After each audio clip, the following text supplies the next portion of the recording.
बहू का दर्द पेट। ओ लाला, मर गई रे। ऐसे शब्द तो बहू के मुंह से खूब सुने होंगे। अरे काम करती है तो दर्द तो होगा ही, लेकिन हमारी आज की बहू थोड़ी सी डिफरेंट है।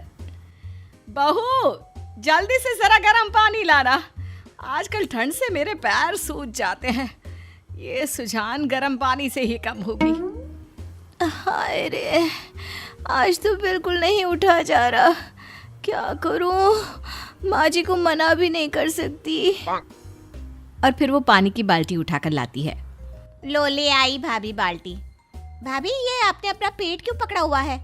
दिखावा ना किया करो भाभी, आपको ना किसी YouTube चैनल में बहू का किरदार मिल सकता है। अरे लगता है इसने अपने घर कभी पानी से भरी बाल्टी नहीं उठाई।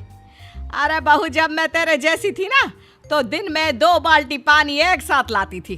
और अब देखो आजकल की लड़कियों को, एक बाल्टी क्या उठा ली, पेट पकड़ लिया। माँ जी, ये सब बाल्टी उठाने की वजह से नहीं है। कुछ दिनों से मेरा पेट रोज दर्द कर रहा है, समझ में नहीं आ रहा है क्यों। सोच रही हूँ आज डॉक्टर को दिखा देती हूँ। अरे ऐसे ही दर्द कर रहा होगा, कुछ नहीं होता। गर्म पानी पी लेना, शाम तक अपने आप ठीक हो जाएगा। वैसे भी जितने पैसे डॉक्टर को दोगी ना, उतने में नई लिपस्टिक का शेड आ जाएगा। अरे कुछ नहीं हुआ है, बस काम से बचने के लिए नाटक कर रही है। अब जा किचन में खाना पका। देख आज ना मुर्गा बनाना है, मुर्गा खाऊंगी मैं। शाम को पति घर आता है। झिलमिल उससे बात करने की कोशिश करती है। सुनिए ना, मेरा पीठ बहुत दिनों से दर्द कर रहा है, किसी दिन डॉक्टर के पास चलते हैं ना। पेट दर्द? क्यों, कुछ उल्टा सीधा खा लिया होगा? अरे कल तो मेरे साथ भी हो रहा था, फिर जोर से गैस का गोला निकला और सब ठीक हो गया। नहीं, मैंने कुछ उल्टा सीधा नहीं खाया। 1 हफ्ता हो गया है, दर्द बंद होने का नाम ही नहीं लेता। प्लीज। ठीक है, जिस दिन मुझे टाइम मिलेगा उस दिन चलेंगे, अभी मैं थोड़ा बिजी हूँ। अगले दिन, बहू इन सारे गर्म कपड़ों को जाके छत पे डाला, थोड़ी धूप लग जाए तो कपड़ों से बदबू हट जाए। लेकिन माँ जी, मैं इतने सारे कपड़े अकेले कैसे ले जाऊंगी? इससे बोल, ये तेरे साथ मदद करेगी। मुझे जरा काम है, मैं बाहर जा रही हूँ। देखो भाभी, मैं ना अभी कॉलेज से आई हूँ और मेरे अंदर बिल्कुल भी जान नहीं है कि मैं आपके साथ ये कपड़े उठाकर छत पे रखने आऊँ। मैं बहुत थक गई हूँ, मैं जा रही हूँ अपने कमरे में आराम करने।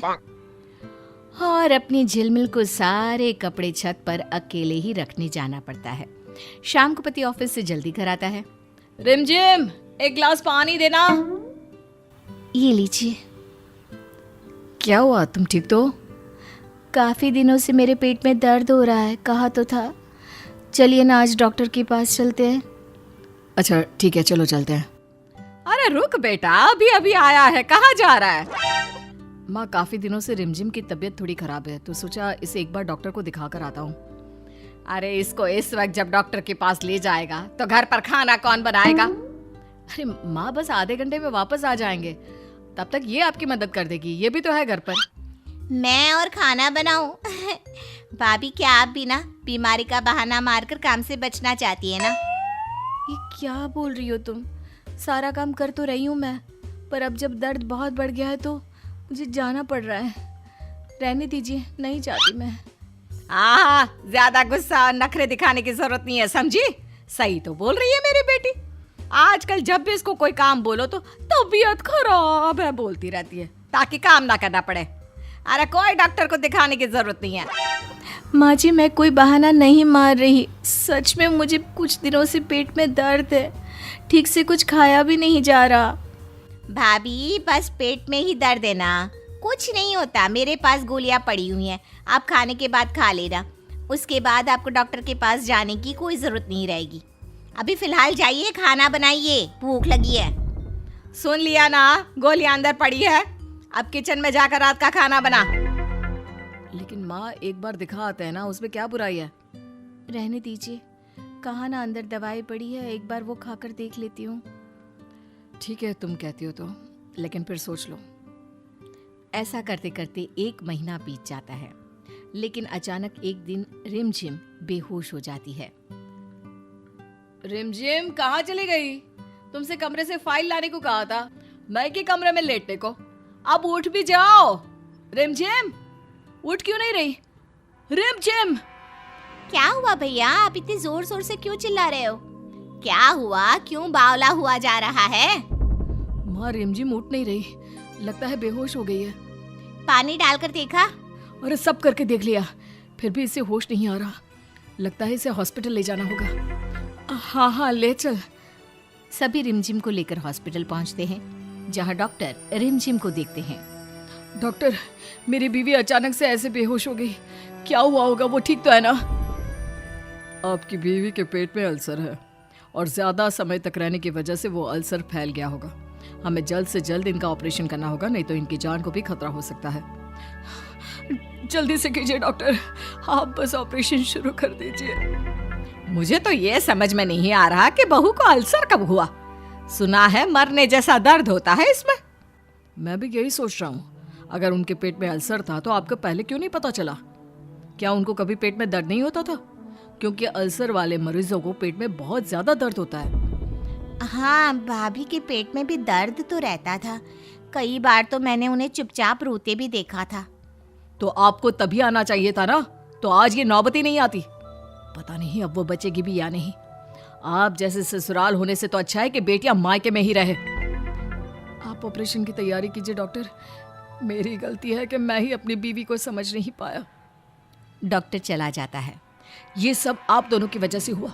वो बार बार बोलती रही उसके पेट में दर्द है, पर आप दोनों नहीं माने। उल्टा उससे दिन रात काम करवाते रहते थे। अरे हमें क्या पता था कि तबीयत इतनी खराब है। ठीक कह रहे हो भैया, भाभी ने हमें कोई कभी तकलीफ नहीं होने दी, और अब भाभी हम लोगों के कारण मौत से जूझ रही है। बेटा माफ कर, मैंने बहू को समझा नहीं, लेकिन ये वादा है, मरने नहीं दूंगी अपनी बेटी को। माँ, अब तो भगवान को प्रार्थना कर कि वो बस घर आ जाए। और बहू ठीक होकर किसी तरह घर आ जाती है। अरे बहू क्यों उठी? आराम कर, मैं तेरे कमरे में गर्म पानी लेकर आती हूँ। भाभी, मैंने आपके लिए फल काटे हैं, नहाकर खा लीजिएगा। दोनों सास ननद बहू की खूब सेवा करते हैं और बहू ठीक हो जाती है। तुम्हें आज ठीक देखकर बहुत अच्छा लग रहा है। सब माँ और दीदी ने ठीक किया है, वरना मैं तो मर ही जाती। नहीं बेटी, तेरी उस हालत के जिम्मेदार भी हम ही थे। माफ कर दे बेटा।